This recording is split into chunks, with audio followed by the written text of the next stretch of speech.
Welcome to the podcast Highways and Byways. I'm your host, Chris Carlisle. This week, the Texas Rangers won the World Series. A train shows up at a rail worker's funeral. A teacher shows an inappropriate film, and a story from an old radio show. The Texas Rangers won the World Series for the first time in the franchise history. They beat the Houston Astros in 7 games to win the American League pennant. They beat the Arizona Diamondbacks 4-1 to win the World Series. The Diamondbacks beat the Philadelphia Phillies in 7 games to win the National League pennant. Corey Seager was named the MVP of the World Series. Okay, coming up next, a train at a funeral.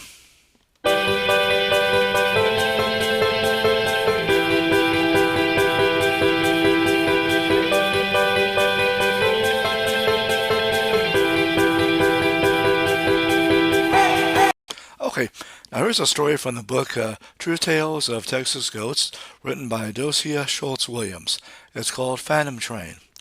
In this, she writes that she heard about a funeral in Mineola for a retired railroad worker. The man had a graveside service and was buried in an area of the cemetery close to the train tracks. As the service was wrapping up, a train came into view and made a clackety-clack sound as it moved slowly down the track.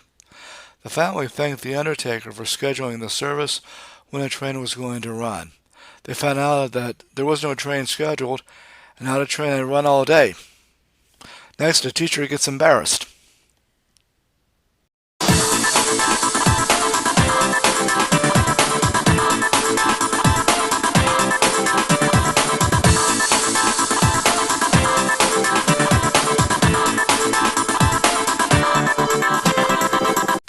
There's a story from my Chicken Soup for the Soul book. It's a story called Ooh La La, submitted by Adrienne Townsend. In the story, Ms. Townsend, a teacher, looks back on the first year of her career. She talks about the principal wishing her good luck, and herself now being much older than some of her students, and being nervous about it. Of course, for the freshmen, it was their first day of high school, and they were just as nervous as she was, so that helped ease her nerves. She wrote that the first year went by in a blur, and she was ready for summertime by spring break. She wrote about one incident in her world geography class for a first period. They were studying Western Europe, and she had gone to Paris a few summers before.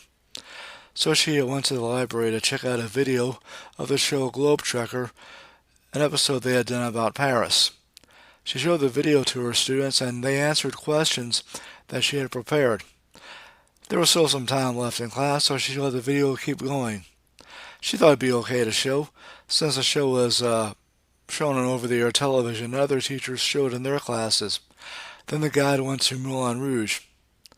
She went to the computer to turn it off, but not before a topless dancer was shown on the screen for 3 seconds.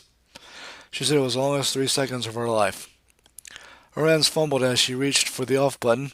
The boys in the class laughed and told her to keep it on. She was glad the room was dark so they couldn't see her face as red as the dress on the dancer's skirt.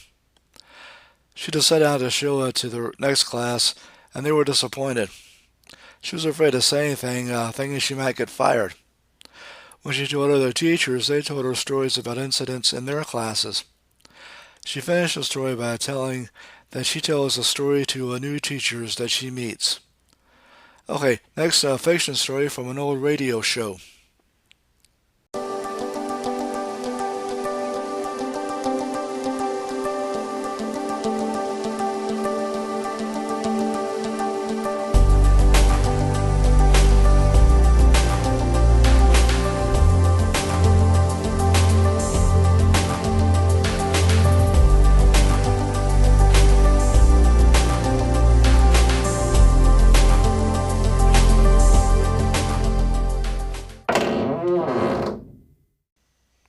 The following story is fiction. It's from an episode of the old radio show, the CBS Radio Mystery Theater. The show was a revival of old-time radio. Now, before television, people listened to radio and heard everything from sitcoms to soap operas. Kiddos, that's what your great-grandparents listened to, just like on TV. Now, one of the most popular genres was mystery, horror, and suspense.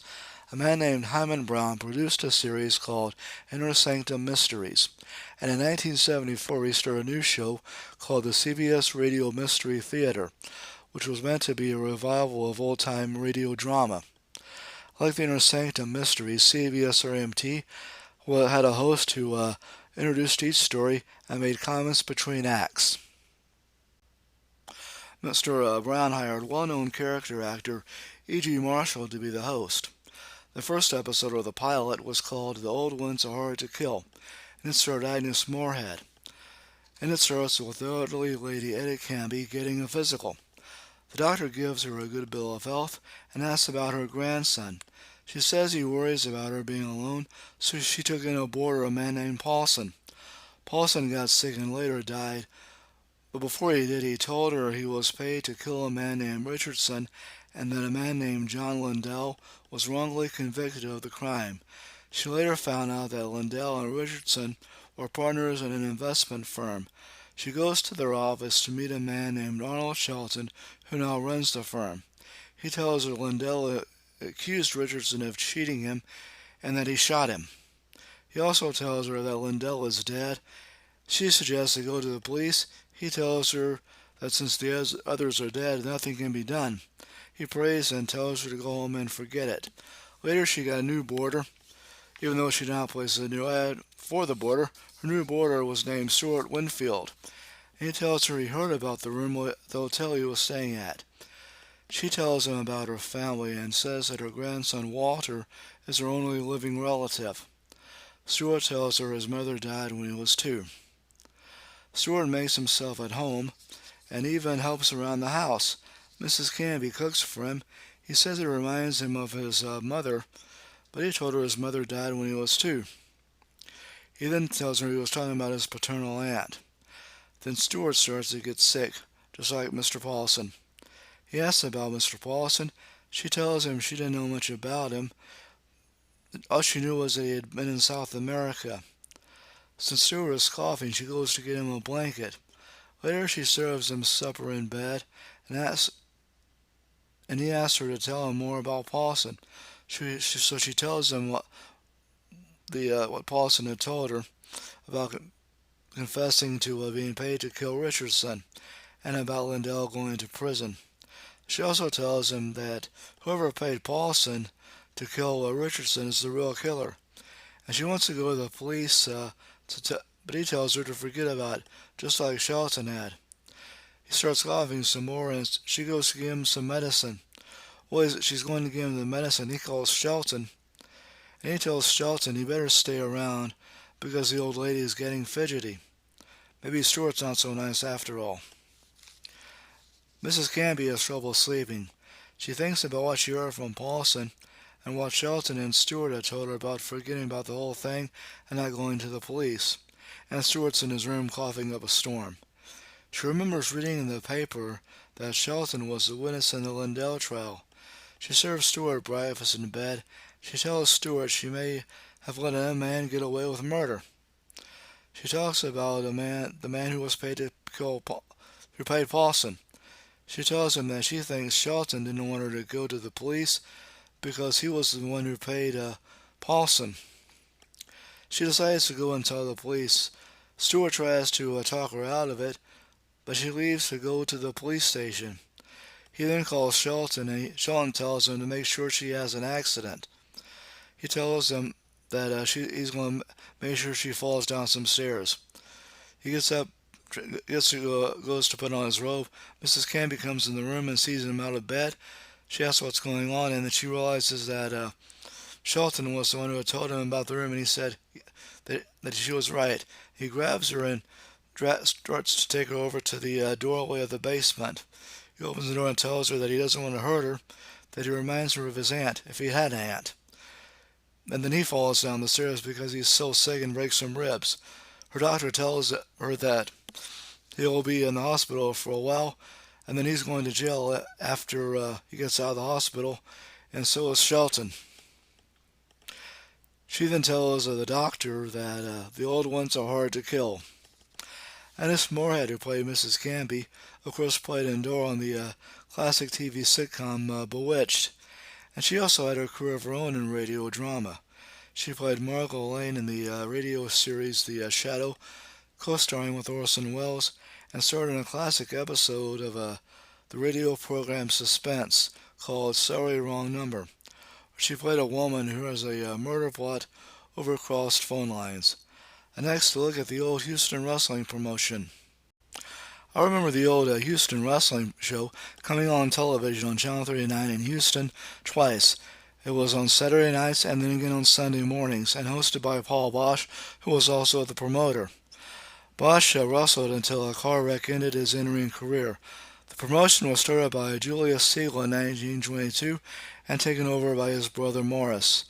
Bosch bought the promotion when Morris Siegel passed away. He brought in many big-name wrestlers to work in the matches at the Sam Houston Coliseum, and he worked with such promoters as Bill Watts, Fritz von Erich, and Vince McMahon. The promotion closed when Bosch retired in 1987, although he did work with another promoter, Jim Crockett. He died in 1989. Next, members of my family who are veterans. Well, Saturday is Veterans Day. I have family members who have served. I have a nephew who was in the Navy. His brother was in the Army. My dad was in the Coast Guard. My grandpa was in the Army. And I had ancestors who served during the Civil War and the War of 1812. My niece graduated from Belton UTEC at Wasco this past May. The school is named for Henry Wasco from Belton, who was killed during World War II and was one of the inspirations for G.I. Joe. A column about him was written by legendary war correspondent Ernie Pyle. Thank you to all veterans.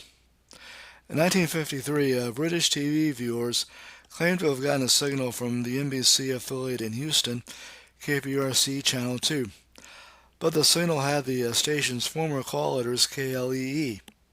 It turned out to be a hoax. Before I go, here's a quote from the book of Galatians, chapter 6, verse 9, and it says, "Let us not be weary in well-doing, for in due season we shall reap if we faint not." Thank you for watching and listening. Be sure to hit the like and the download buttons.